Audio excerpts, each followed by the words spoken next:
Hi hello నమస్తే welcome to విజయ మా ఊరు ఆడియో బుక్స్ ఛానల్. నేను విజయలక్ష్మిని. ఫ్రెండ్స్, కథా స్రవంతిలో ఈరోజు ఒక చక్కటి చారిత్రాత్మక కథను మీకు వినిపించబోతున్నాను. ఈ కథను రచించిన వారు శ్రీమతి శారద కాసారపు. ఈ కథ వీధి అరుగు ఆస్ట్రేలియా నుంచి వెలువడుతున్న తెలుగు సాంస్కృతిక మాసపత్రికలో ప్రచురించబడింది. మరి ఇప్పుడు మీకోసం పౌరుషం నాగులేరై పొంగెరా శ్రీమతి శారద కాసారపు గారి కథను వినిపించబోతున్నాను. మరి ఆలస్యం చేయకుండా కథలోకి వెళ్ళిపోదాం. భూమి బీటలు వారుతోంది. అంతర్గతంగా ఉన్న అహంకారపు గోడలు పగుళ్లు పడుతున్నాయి. నిద్రాణమై ఉన్న పగ ఉప్పొంగుతోంది. పౌరుషం ఏరులై పారుతోంది. సామ్యవాదమే ఆయుధంగా ప్రజలను సంఘటితం చేసి రాజ్యాన్ని మరింత పటిష్టం చేయాలనుకున్న పలనాటి భీష్ముడు బ్రహ్మనాయునికి సంజాయిషి ఇవ్వాల్సిన పరిస్థితి వచ్చింది. అతను చెప్పే సమాధానం వినేందుకు ఎదురుచూస్తున్నాడు సేనాపతి వీరారెడ్డి. అతడి అక్కసు తీరే సమయం ఇది. ఒడలంతా గర్వంతో ఊగిపోతుంటే బ్రుకుటి చిట్లించి కుడికన్ను పెద్దగా చేసి బ్రహ్మనాయుని వైపే చూస్తున్నాడు. తమకి తమ రాజ్యానికి కొండంత అండ అయిన పెదనాన్న ఇలా సంజాయిషి చెప్పాల్సి రావడం పెదమలిదేవుడు సహించలేకపోతున్నాడు. లోలోపల రగిలిపోతున్నాడు. సభలోని ముఖ్యులందరూ వచ్చి ఎవరి స్థానాలలో వారు కూర్చున్నారు. నలగామరాజుకి ఇరువైపులా గల 2 ఆసనాలు ఖాళీగా ఉన్నాయి. బ్రహ్మనాయుణ్ణి ఎదుర్కొనేందుకు రావలసిన ధీటైన మనిషి కోసం ఎదురు చూస్తున్నాడు నలగామరాజు. రాజా, తరతరాలుగా ఎన్నో యుద్ధాలలో ప్రజలందరూ రాజ్యం కోసం తమ రక్తాన్ని ధారపోస్తున్నారు. ఈ రక్తపాతం ఆగి శాంతి ఏర్పడాలి. అందుకు ప్రజలందరూ ఒక్క తాటిపై నడవడం అవసరం. ఒకవైపు ఉత్తర భారతదేశంలో హిందువులకు యవనులకు మధ్య యుద్ధం జరుగుతోంది. దక్షిణాన వైష్ణవానికి శైవానికి మధ్య పోరాటం జరుగుతోంది. ఆ నీలి నీడలు మన పలనాటికి సోకకూడదని, ఒకే జాతి ఒకే లక్ష్యం ఉంటేనే ప్రజాక్షేమం సాధ్యమవుతుందని వర్ణ వివక్షత లేని రాజ్యం కోసం మాల కన్నమని సైన్యాధిపతిని చేశాను. జాతి వివక్షతలు లేకుండా రాజ్యంలో సామరస్యత శాంతి ఉండాలని చూశాను. బ్రహ్మనాయుడు తన అభిమతాన్ని వివరిస్తున్నాడు. నిజంగా ప్రజా సంక్షేమమేనా మీరు కోరుకున్నది? కేవలం మీ స్వలాభం కోసం ప్రజలను రెచ్చగొట్టడం లేదు? చురకత్తిలా దూసుకొచ్చిందా స్వరం. ధర్మ విరుద్ధంగా చాపకూడు సహపంక్తి భోజనాలు వంటి అనాచార కార్యక్రమాలను చేసి శైవుల మనోభావాలను దెబ్బతీయడం లేదు? వైష్ణవం ఒక్కటేనా ప్రజలంటే? శైవులు ప్రజలు కారా? నాయుడు గారు, వీరశైవాన్ని సమూలంగా అణచివేయడం కదూ మీ లక్ష్యం? రోషంతో బుసలు కొడుతూ అక్కడికొచ్చింది నాగమ్మ. నాగమ్మ, ఇది నీకు అర్థం కాని విషయం. నలగామ, నీకైనా బోధపడిందనుకుంటాను. నలగాముణ్ణి చూస్తూ అన్నాడు బ్రహ్మనాయుడు. నలగాముని నోట మాట రాలేదు. మౌనంగా నాగమ్మ వైపు, ఆమెతో పాటు కలిసి వచ్చిన తమ్ముడు నరసింహరాజు వైపు చూశాడు. చిన్ననాటి నుండి ఇప్పటి వరకు ఏనాడు బ్రహ్మనాయునికి ఎదురు ప్రశ్నించడం తెలీదు. ఇప్పుడు ప్రశ్నించాల్సిన పరిస్థితి. లేదంటే రాజ్యంలో శైవుల తిరుగుబాటుకు, సేనాపతి వీరారెడ్డి ఆగ్రహానికి బదులు చెప్పాల్సి వస్తుంది. అంత సమర్థత తనకు లేదు. అందుకనే నాగమ్మను తీసుకుని వచ్చేందుకు నరసింహరాజుని పంపించాడు. తాను మాత్రమే కాదు, ఆ సభలోనూ రాజ్యంలోనూ బ్రహ్మనాయుణ్ణి ప్రశ్నించగలిగే సాహసం ఎవ్వరూ చెయ్యలేరు.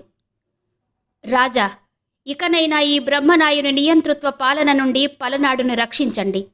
మాల కన్నమదాసు సైన్యాధిపత్యం వీరశైవ విరుద్ధం. వీరులు లేకుండా ప్రజలను కాపాడగలరా? ఆవేశంగా అంది నాగమ్మ. వీరత్వం ఒక్కరి సొత్తు కాదు నాగమ్మ అన్నాడు బ్రహ్మనాయుడు ఆవేశంగా. నాయుడు గారు, ఇది మీ అహంకారానికి, స్వార్థానికి, అధికార దాహానికి ప్రతీక. ప్రజల సంక్షేమం గురించి రాజుగారికి తెలుసు. మీరిక విశ్రమించండి. వారిక మీ చేతుల్లో కీలుబొమ్మలు కారని గుర్తించండి సూటిగా చెప్పింది నాగమ్మ. ఇంత జరుగుతున్నా నలగాముడింకా మౌనంగానే ఉన్నాడు. నాయునికి ఇది చాలా అవమానంగా తోచింది. తనపై విశ్వాసం లేని చోట ఇక ఉండడం వ్యర్థమని బ్రహ్మనాయుడు అక్కడి నుండి వెనుతిరిగాడు. బ్రహ్మనాయునికి జరిగిన ఈ అవమానాన్ని పెదమలిదేవుడు చూస్తూ ఉండలేకపోయాడు. అన్న నలగాముని దగ్గరకు వెళ్ళి, నువ్వు ఎవరి పక్షం? ఈ కుటిల నాగమ్మ పక్షమా లేక పెదనాన్నగారి పక్షమా నిలదీశాడు. వెంటనే నాగమ్మ, చెప్పండి రాజా, నేను ప్రజల ప్రతినిధిగా వచ్చాను. మీరు రమ్మని ఆహ్వానం పంపితే వచ్చాను. చెప్పండి, ప్రజల పక్షమా లేక బ్రహ్మనాయుడి పక్షమా ఎదురు ప్రశ్నించింది నలగాముణ్ణి. ప్రభువులెప్పుడూ ప్రజల పక్షమే, నలగాముని సమాధానం. అన్న సమాధానానికి నివ్వెరపోయాడు పెదమలిదేవుడు. నలగాముని తండ్రి అనుగురాజు. అతడి మంత్రి దొడ్డనాయుని కుమారుడు బ్రహ్మనాయుడు. అనుగురాజు పెద్ద భార్యకు 3 సంతానం. పెదమలిదేవుడు, చినమలిదేవుడు, బాలమలిదేవుడు. ఆలస్యంగా సంతానం కలగడంతో వీరింకా చిన్నపిల్లలు. 2వ భార్య భూరమాదేవికి 4 సంతానం. నలగామరాజు, నరసింహరాజు, జెట్టిరాజు, పెరుమాళ్లరాజు.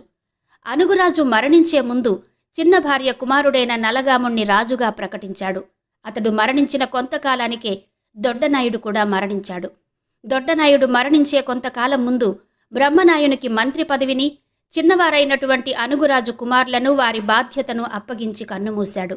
ఆనాటి నుండి పేరుకు నలగామరాజు రాజైనా కూడా రాజ్య పరిపాలనా భారాన్ని మొత్తం తన భుజాలపై వేసుకుని నడిపిస్తున్నాడు బ్రహ్మనాయుడు. తన పరిపాలనా దక్షతతో తిరుగులేని నాయకుడిగా పలనాటి రాజ్యానికి మంత్రి అయి వెన్నుదన్నుగా ఉన్నాడు. బ్రహ్మనాయుడు వీర వైష్ణవుడు. కుల మత వర్ణ భేదాలు లేకుండా కులాంతర వివాహాలు, చాపకూడును ఏర్పాటు చేసి వైష్ణవాన్ని ప్రచారం చేశాడు. అది రాజ్యంలో శైవులకు నచ్చలేదు. వారిలో బ్రహ్మనాయుని పాలన పట్ల అసంతృప్తి ఉండేది. మరీ ముఖ్యంగా సేనాపతి వీరారెడ్డికి అతడి చేష్టలు అస్సలు సరిపడలేదు. పైకి వెళ్లగక్కలేకపోయినా చిన్నవాడు నరసింహరాజు మనసులో కూడా అదే ఉంది. రాజ్యకాంక్షతో నిండి ఉన్న అతగాడి మనసు బ్రహ్మనాయుని పెత్తనాన్ని సహించలేకపోతుంది. కాని ఎదురు మాట్లాడే ధైర్యం లేక మౌనంగా ఉండాల్సి వస్తుంది. నాగమ్మ రాక నరసింహరాజుకు కొండంత బలాన్నిచ్చింది. తన మాటకు తిరుగులేని బ్రహ్మనాయుడు మొదటిసారి మౌనంగా అవమాన భారంతో తల వంచుకుని బయటకు నడిచాడు. ఇది తమ మొదటి విజయంగా పొంగిపోయారు నరసింహరాజు, వీరారెడ్డి ఇద్దరు. బ్రహ్మనాయునికి జరిగిన అవమానాన్ని, నలగాముని మౌనాన్ని ఏమాత్రమూ సహించలేని పెదమలిదేవుడు తన వంతు రాజ్యాన్ని పంచి ఇచ్చేయమని ఒత్తిడి చేశాడు. నలగాముడు సంఘర్షణలో పడ్డాడు. బ్రహ్మనాయుని వాదన సమర్థించలేదు. అలా అని అతడిని ధిక్కరించి ఎదురుపడనూ లేదు. పెదమలిదేవుడు సూటిగా అడిగిన ప్రశ్న తన హృదయాన్ని గుచ్చుతుంది. ఈ స్థితిని అధిగమించాలి అంటే రాజ్యాన్ని పంచి ఇవ్వడం ఒక్కటే మార్గమని మాచర్ల రాజ్యాన్ని పెదమలిదేవునికి పంచి ఇచ్చాడు నలగామరాజు. దాంతో పలనాడు మాచర్ల, గురజాల 2 పాయలుగా విడిపోవాల్సి వచ్చింది. మాచర్లకు పెదమలిదేవుణ్ణి పట్టాభిషిక్తుణ్ణి చేసి బ్రహ్మనాయుడు మంత్రిగా ఉన్నాడు. గురజాల రాజ్యానికి నాగమ్మ మంత్రినిగా నియమించబడింది. ఇది నాగమ్మ బ్రహ్మనాయునిపై సాధించిన మొదటి విజయం. నాగమ్మ యుక్తిని, ధైర్యాన్ని ప్రశంసిస్తూ పొంగిపోతున్నాడు నరసింహరాజు. అప్పుడే ఏమైంది యువరాజా? మాచర్ల రాజ్యానికి నిన్ను మహారాజును చేయడమే నా లక్ష్యం అంది నాగమ్మ. ఆ మాట విన్న నరసింహరాజు ఆనందం అంబరాన్ని తాకింది. నువ్వంతటి సమర్థురాలివని నమ్మకం ఉంది తల్లి. నా భవిష్యత్తు, పలనాడు భవిష్యత్తు ఇక నీ చేతుల్లో ఉంది అన్నాడతను. నిజానికి నాగమ్మ లక్ష్యం వేరు. పగ, ఎన్నేళ్ల నుంచో నిద్రాణమై ఉన్న పగ బాల వితంతువును శక్తిగా మార్చింది. పరిస్థితులను అనుకూలంగా మలుచుకునే యుక్తిని నేర్పింది. నాగమ్మ అరవెల్లి ఆడపడుచు. చిన్నతనంలోనే తండ్రితో పలనాడుకు వలస వచ్చి మేనమామ ఇంట అల్లారుముద్దుగా పెరుగుతున్న సమయంలో తండ్రి రామిరెడ్డి పొలంలో చెరువు తవ్వాలని బ్రహ్మనాయుని ఆదేశం. అందుకు నాగమ్మ తండ్రి అంగీకరించలేదు.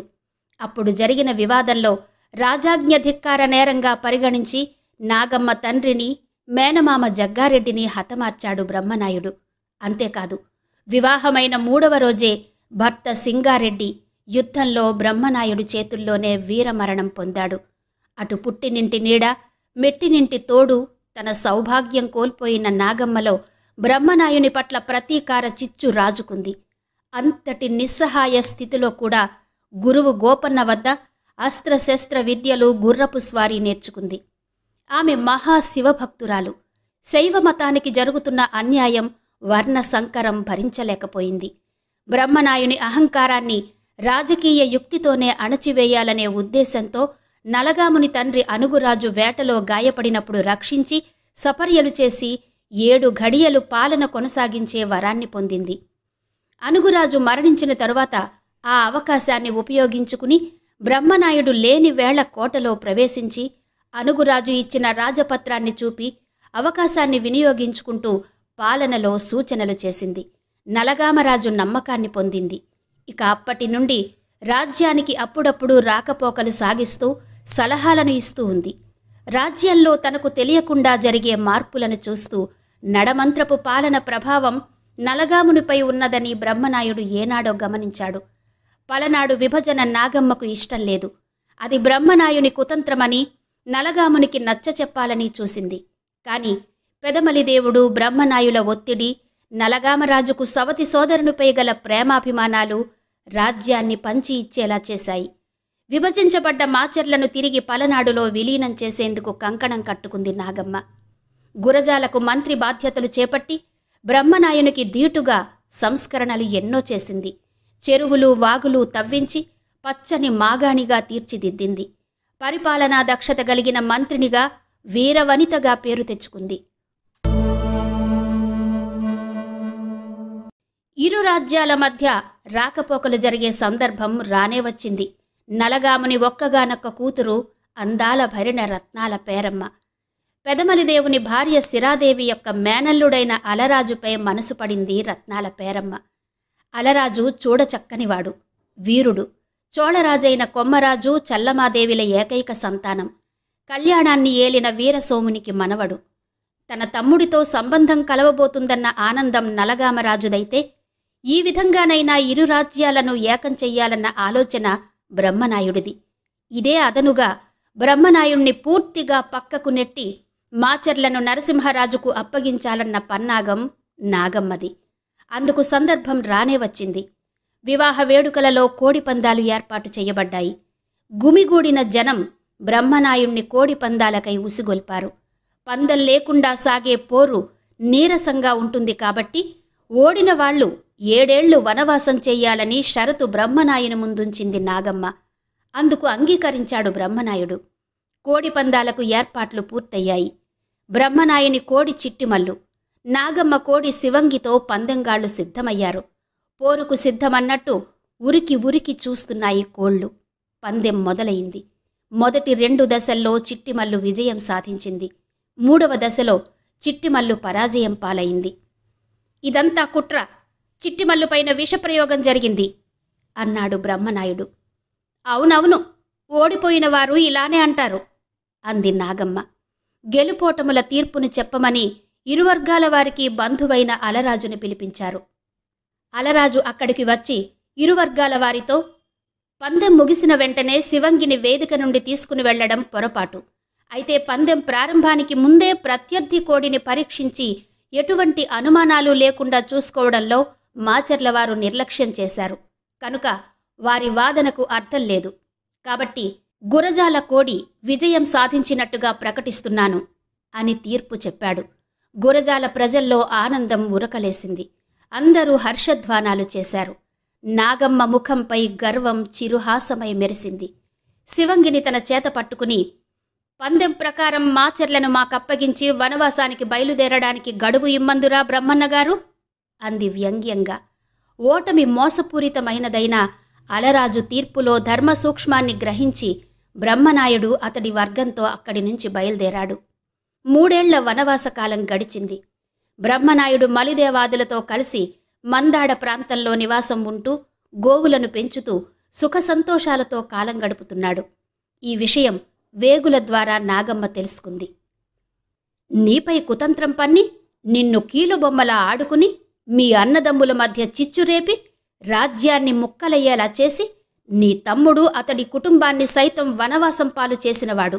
సొంత తమ్ముడిని వనవాసానికి పంపావన్న మచ్చ నీకు ఆపాదించి అతడు మాత్రం ఎక్కడున్నా మహారాజులా ఉన్నాడే. ఇది విన్నాక కూడా నీవు ఎలా ప్రశాంతంగా ఉండగలుగుతున్నావు? రేపు వనవాసం పూర్తి చేసుకుని ప్రజలలో విప్లవాన్ని లేవనెత్తితే ఈ పలనాడుని నీకు కాకుండా చేస్తే అప్పుడు కూడా ఇలానే ప్రశాంతంగా ఉంటావా? చేతకానివాడికి మల్లె అని విషపు విత్తులు చల్లింది నాగమ్మ నలగాముని మనసులో. లేదు తల్లి, లేదు, అంతవరకు రానియను అన్నాడు నలగాముడు. అంతదాకా వచ్చే కన్నా రాకమునిపే ఆ బ్రహ్మనాయుడి దారి మళ్లించాలి. నువ్వు ప్రశాంతంగా ఉండు నలగామ, ఏమి చెయ్యాలో నేను చేస్తాను అంది నాగమ్మ. నలగామునికి నాగమ్మపై గల అపార నమ్మకం. దాంతో పలనాటి శ్రేయస్సును, మా శ్రేయస్సును కోరేవారు మీరేం చెయ్యదలుచుకున్నా మీ ఇష్టం అన్నాడు నలగాముడు.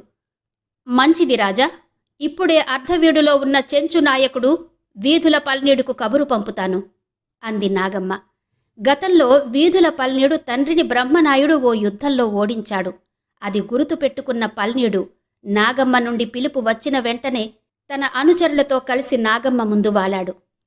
పలని, నువ్వు మందాడలో ఉన్న నాయుడి పశు సంపదను చెల్లాచెదురు చేసి నాయుడితో తలపడి ఓడించి రావాలి.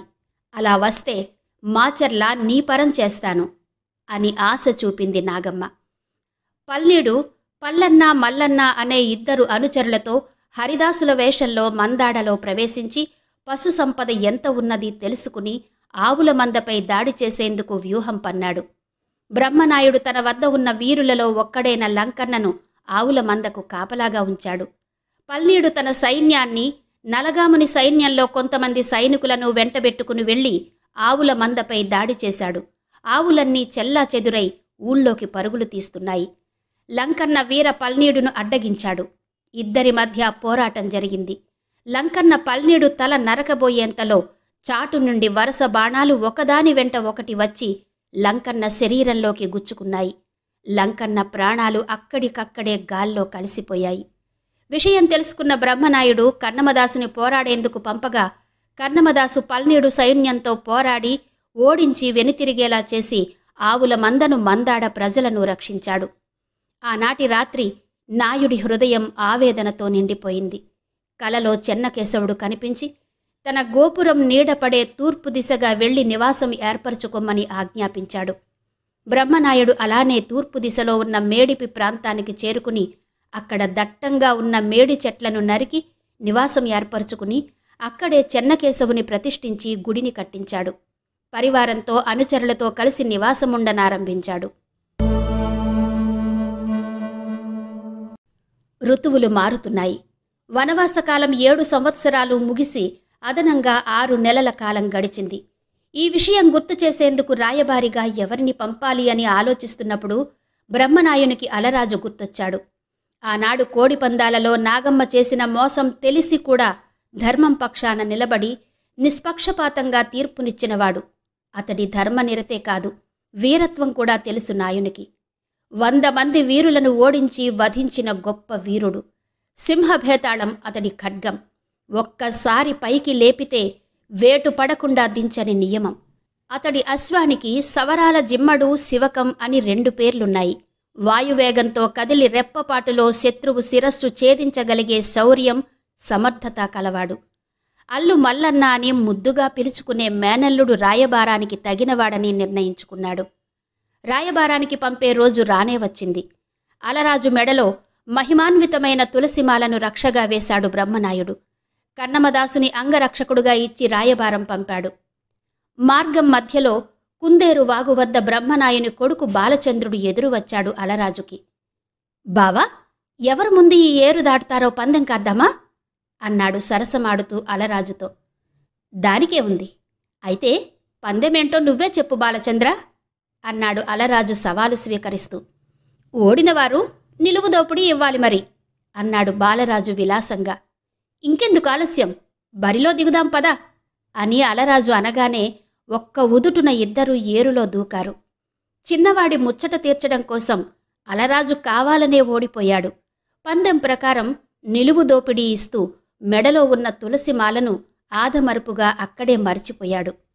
గురజాల చేరుకుని నాగమ్మకు నరసింహరాజుకు వచ్చిన పని వివరించాడు. రాజ్యం కాదు కదా, సూది మొనంత స్థలం కూడా ఇచ్చేది లేదని నరసింహరాజు తేల్చి చెప్పాడు. నరసింహరాజు మాటలకు అలరాజు కోపంతో ఉగ్ర నారసింహుడయ్యాడు. అయితే సమరానికి సిద్ధం కండి, విజయమో వీరమరణమో తేల్చుకుందాం అని ఆవేశంగా వర నుండి సింహభేతాళం తీసి నరసింహరాజు తల నరకబోయాడు. అంతలోనే అతడిలోని ధర్మ విచక్షణ మేల్కొంది. రాయబారిగా వచ్చిన తాను కత్తి దూయడం ధర్మం కాదని తెలిసి తనని తాను తమాయించుకున్నాడు. అయితే ఎత్తిన కత్తి దించకుండా పక్కన ఉన్న స్తంభాన్ని నరికాడు. అలరాజు వేటుకు ఒక్కసారిగా ఆ స్తంభం 2 ముక్కలై దబాలున కింద పడింది. ఆ శబ్దానికి ఉలిక్కిపడ్డ నాగమ్మ గుండె జల్లుమంది. అలరాజు బ్రతికి ఉండగా నరసింహరాజుని రాజుని చేయలేమని గ్రహించి ఎలాగైనా అలరాజుని మట్టుపెట్టక తప్పదని నిర్ణయించుకుంది. తన అనుయాయుడు తంబర్ల జీయరును అలరాజుపై విషప్రయోగం జరిపేందుకు ఆదేశించింది. అలా అలరాజు చెర్లగుడి సమీపంలో నాగమ్మ పన్నిన పన్నాగంచేత విషప్రభావానికి గురై అక్కడికక్కడే ప్రాణాలు కోల్పోయాడు. భర్త మృతదేహాన్ని చూసి విలవిలలాడిపోయింది రత్నాల పేరమ్మ. పతివ్రతా ధర్మాన్ని అనుసరిస్తూ భర్తతో పాటే సహగమనం చేసింది.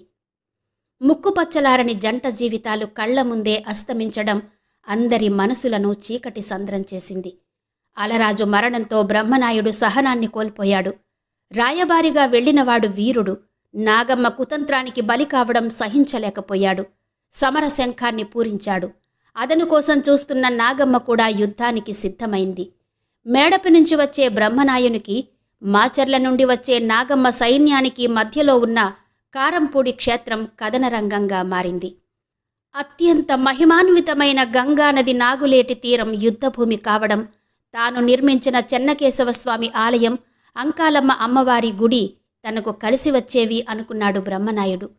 కారంపూడిని పాలించే సామంతరాజు మద్దతు తనకుందని అతడి ద్వారా బ్రహ్మన్న సైన్యాన్ని రణరంగంలో కాలు పెట్టకుండా నిలువరించవచ్చని నాగమ్మ అనుకుంది. నలగాముని పిలుపు విని కాకతీయ, హొయసల, చోళ, వేంగి, వెలనాటి చోళులు మద్దతు ప్రకటించారు. మేడిపిలో 16 ఏళ్ల బాలచంద్రుడిని, కొంత సైన్యాన్ని రాణివాసానికి కాపలాగా ఉంచి బ్రహ్మనాయుడు రణరంగానికి బయలుదేరాడు. యుద్ధ నగారా మోగింది. సమరశంఖాలు ప్రతిధ్వనిస్తూ ఉంటే దిక్కులన్నీ ఘోర యుద్ధాన్ని చూసేందుకు సిద్ధంగా ఉన్నాయి. నాగులేరు పౌరుషం పొంగి ప్రవహిస్తోంది. ఇరు సైన్యాల మధ్య యుద్ధం హోరాహోరీగా మొదలైంది.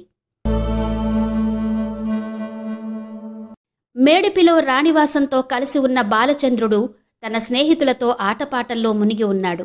తన స్నేహితులైన అనపోతు, కమ్మెర కాంచన్న, చాకల చందు, మంగళమల్లు, కుమ్మరపట్టి, వెలమ దోర్నిడితో కలిసి బొంగరాల ఆట ఆడుతున్నాడు. చుట్టూ జనాలు గుమిగూడి వేడుక చూస్తున్నారు. బాలచంద్రుడు తన బంగారు బొంగరాన్ని వేయగా అది అక్కడ ఉన్న వృద్ధురాలు అన్నమ్మ కాలికి తగిలి గాయమైంది.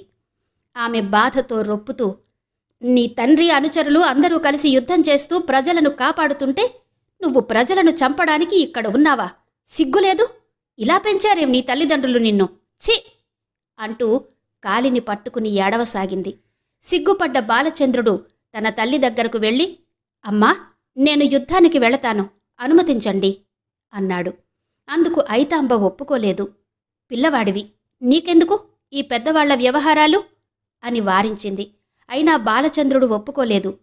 ఇందుకేనా నేను యుద్ధ విద్యలను నేర్చుకున్నది? నలుగురిలో చేతకానివాడిగా మిగలడం కోసమేనా? నేను చిన్నపిల్లవాణ్ణి అనుకోకు. నువ్వు కూరగాయలు కోసినట్టు శత్రువుల పీకలు కోసి తీసుకొస్తాను అన్నాడు ఆవేశంగా.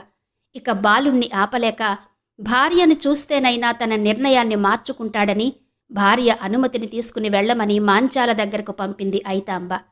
బాలచంద్రుడు తన స్నేహితుడు అనపోతుతో కలిసి మాంచాల దగ్గరకు వెళ్ళాడు. మాంచాల సుగుణవతి, విద్యావంతురాలు, ధనుర్విద్యలో నైపుణ్యం కలది. బాలచంద్రుడు శ్యామాంగి అనే వేశ్య పొందుకూడి పెళ్లైన తరువాత కూడా మాంచాలను ఏనాడూ ప్రేమగా అనునయించలేదు. అయినా కూడా స్త్రీత్వం, భర్తపై గల అనురాగంతో తన భర్త తన వైపు చూడకపోతాడా అని ఎదురుచూస్తూ కాలం గడుపుతుంది మాంచాల. చాలా కాలం తర్వాత ఇప్పుడు నేరుగా అతి దగ్గరగా మాంచాలను చూసి ఆమె సౌందర్యానికి ముగ్ధుడై చూస్తూ ఉండిపోయాడు బాలచంద్రుడు. దారి తప్పి వచ్చినట్టున్నారు అంది మాంచాల అలక చూపుతూ. ఆమెను అనునయిస్తూ, యుద్ధానికి వెళ్లేందుకు అనుమతి ఇవ్వుదేవి అన్నాడు. మాంచాల చాలా సంతోషించి, మీరు యుద్ధంలో వీరమరణం పొందినా కూడా నాకు సంతోషమే. అలా కాకుండా ఈ తాళి నా మెడలో ఉన్న వ్యర్థమే అని భర్తకు వీరతిలకం దిద్ది కర్పూరహారతులిచ్చి ఎదురొచ్చి రణరంగానికి సాగనంపింది. వెళ్లే ముందు ఒక్క మాట, మీతో పాటు మీ స్నేహితుడు అనపోతును మాత్రం వెంట తీసుకెళ్లకండి. అతడు బ్రాహ్మణుడు. యుద్ధంలో మరణిస్తే బ్రాహ్మణ హత్యా పాతకం చుట్టుకుంటుంది అని చెప్పింది మాంచాల బాలచంద్రునితో. బాలచంద్రుడు అలాగేనని చెప్పి అనపోతుతో తాను కత్తి, డాలు, ఉంగరము మాంచాల వద్ద మరచిపోయానని తీసుకురమ్మని చెప్పి వెనక్కి పంపి విషయం పత్రంపై రాసి చెట్టు కొమ్మకు వేలాడదీసి కథన రంగానికి బయలుదేరాడు. యుద్ధక్షేత్రంలో ప్రవేశించి మలిదేవుని శిబిరానికి చేరుకున్నాడు. కన్నమదాసు వద్దని వారించినా వినలేదు. అది పోరు ఆరంభమై 2వ రోజు. భయంకరమైన యుద్ధం. కారంపూడి రణక్షేత్రమంతా రక్తసిక్తమైంది. వీరుల వెచ్చటి నెత్తుటి ఆవిరేమో ఎరుపెక్కిన మేఘాలుగా మారి ఆకాశాన్ని ఆవరించాయి. బాలుడు యుద్ధక్షేత్రంలో ప్రవేశించి అలరాజు కత్తి అయిన సింహభేతాళాన్ని చేతపట్టి వీరంగం సృష్టించాడు. తన ముందున్న మత్తగజంపై ఉన్నది నరసింహరాజని అనుకుని అతడి తల నరికాడు. కొమ్మరాజు ఆ తలను చూసి ఇతడు నరసింహరాజు కాదని చెప్పాడు. వెంటనే బాలచంద్రుడు నరసింహరాజు వద్దకు వెళ్ళి లేడిపై విరుచుకుపడ్డ సింహం వలె నరసింహరాజుపై ఉరికి చీల్చి చెండాడాడు. ఇద్దరి మధ్య పోరు కర్ణార్జునుల యుద్ధంలా సాగింది. చివరికి బాలచంద్రుడు నరసింహరాజు తల నరికి అతడికి వీరగతి పట్టించాడు. కొమ్మరాజు మలిదేవుని సైన్యం విజయధ్వానాలు చేస్తుంటే ఆ తలని తన తండ్రి బ్రహ్మనాయుడికి చూపించాడు. తన చేతులతో పెంచిన వాడి తల ఇప్పుడు తన చేతుల్లోనే ఉండడం బ్రహ్మనాయునికి చాలా బాధ కలిగించింది. బాలుడవు, నిన్ను యుద్ధానికి ఎవరు రమ్మన్నారు? నా చేతులతో పెంచిన వాడి తలనే నాకప్పగించి ఎంత పని చేశావు? ఇక్కడి నుండి వెళ్ళు అని కోపగించుకున్నాడు. పెంచిన ప్రేమ వ్యామోహం వాస్తవాన్ని మరచేలా చేస్తుంది కదా నాన్నగారు. ఆనాడు అలరాజు తల మీద ఒట్టు వేసి అతడిని చంపిన వాడిని నా పుత్రుడు చంపుతాడని కొమ్మరాజుకు చేసిన వాగ్దానం మరచిపోయారా? ఆవేశంతో ఊగిపోయాడు బాలచంద్రుడు. ఇంతలో ఒక యువతి అక్కడికి వచ్చి రక్తంతో తడిసిన జంజాన్ని, కత్తిని బాలచంద్రునికిచ్చింది. అనపోతూ, యుద్ధంలో వీరమరణం చెందని ప్రాణం వ్యర్థమని భార్య మాటలు నమ్మి నన్ను వదిలేశావా మిత్రమా? అందుకో నా ప్రాణాలు అంటూ తన కత్తితో పీక కోసుకుని రక్తంతో తడిసిన జంధ్యాన్ని మీకిమ్మని చెప్పి మరణించాడు. అతడి భార్య కూడా అతనితో కలిసి సహగమనం చేసిందని జరిగిన విషయం చెప్పిందా యువతి. ఇది విన్న బాలచంద్రుడు దుఃఖంతో, అయ్యో అనపోతా, నా వలన ప్రాణాలు విడిచావా? ఇక ఈ ప్రాణాలు నావి కావు, నీవి. నీవే నేనుగా నా ప్రాణాలను అర్పించి నీ చావుకు సార్థకత తెస్తాను అని రక్తంతో తడిసిన జంధ్యాన్ని ధరించి యుద్ధక్షేత్రంలో ఉన్మత్తుడై ప్రవేశించి దొరికిన వాడినల్లా నరుక్కుంటూ పోతున్నాడు. ఎలాగైనా అతడి ధాటికి అడ్డుకట్ట వేయాలని నిర్ణయించుకున్న నలగాముని సైన్యం పటిష్టమైన వ్యూహాన్ని పన్నింది. ఆ వ్యూహంలో చిక్కుకుని బయటకు వచ్చే దారి తెలియక అలనాటి అభిమన్యునిలా వీరమరణం పొందాడు బాలచంద్రుడు. భర్త మరణవార్త విని దుఃఖాన్ని దిగమింగుకుని తన భర్త వీరుడైనందుకు సంతోషించి తాను అస్త్రాలు ధరించి కదన రంగంలో వీరోచితంగా పోరాడి వీరమరణం పొందింది మాంచాల. ప్రణయం నిండిన హృదయాలు రాజ్యం రక్షణ కోసం ప్రాణాలను సైతం లెక్క చేయక పోరాడి వీరగతిని పొందాయి. 3 రోజుల యుద్ధం. నాగులేరు ప్రవాహాన్ని మించిన రక్తపాతం. పెదమలిదేవుని పక్షం ఓడిపోయింది. ఇరువైపులా అపారమైన సైనిక నష్టం. 66 మంది వీరులు ప్రాణాలు పోగొట్టుకున్నారు. తన వారందరినీ కోల్పోయిన బ్రహ్మనాయుణ్ణి వైరాగ్యం ఆవరించింది. ఏ రాజ్యాన్ని రాజసంతతిని కాపాడుకునేందుకు అహర్నిశలు కష్టపడ్డాడో అదే రాజ్యం కోసం తాను పెంచిన మమకారాన్ని సైతం కోల్పోయి పోరాడవలసి వచ్చింది. ఏ రక్తపాతమైతే తాను చూడకూడదు అనుకున్నాడో అదే సంభవించింది. ఎందరో వీర సైనికుల రక్తం పారుతుంది. ఎందుకోసం ఈ యుద్ధం? ఎవరికోసం ఈ పోరు? బ్రహ్మనాయుని హృదయంలో తీవ్ర సంఘర్షణ చెలరేగింది. నాగమ్మ దగ్గరకు వెళ్ళి నమస్కరించి గుత్తికొండ బిలంలో సజీవ సమాధి అయ్యేందుకు బయలుదేరాడు బ్రహ్మనాయుడు. నాగమ్మ కూడా ఆ రక్తపాతానికి చలించిపోయింది. తన ఉద్దేశ్యం పలనాడు నెత్తుటిలో తడవడం కాదు, కాని వ్యూహ ప్రతివ్యూహాలతో నియంత్రణ కోల్పోయి పరిస్థితి రక్తపాతానికి దారితీసినందుకు బాధపడింది. ఇదంతా ఈశ్వరేచ్ఛ అని తలచి నమస్కరించి భారంగా వెనుతిరిగింది. పగ, ప్రతీకారం దావానలమై మండి రక్తార్పణతో శాంతిస్తే మనుషులంతా ఒకటేనని నమ్మిన సామ్యవాదం గుత్తికొండ బిలంలో సమాధి అయి నేటికి సజీవమైంది. అదండి పగ, ప్రతీకారం ఎంతవరకు వెళుతుందో తెలియచెప్పే పలనాటి యుద్ధం కథను పౌరుషం నాగులేరై పొంగెర అని మనకందించిన శారద కాసారపు గారి కథ విన్నారు కదా. మరి ఈ కథ మీద, ఆడియో మీద మీ అభిప్రాయాలు తెలియజేస్తారు కదూ. మీ అభిప్రాయాల కోసం ఎదురు చూస్తూ మీ విజయలక్ష్మి. మరో చక్కటి కథతో మళ్ళీ మీ ముందుంటాను.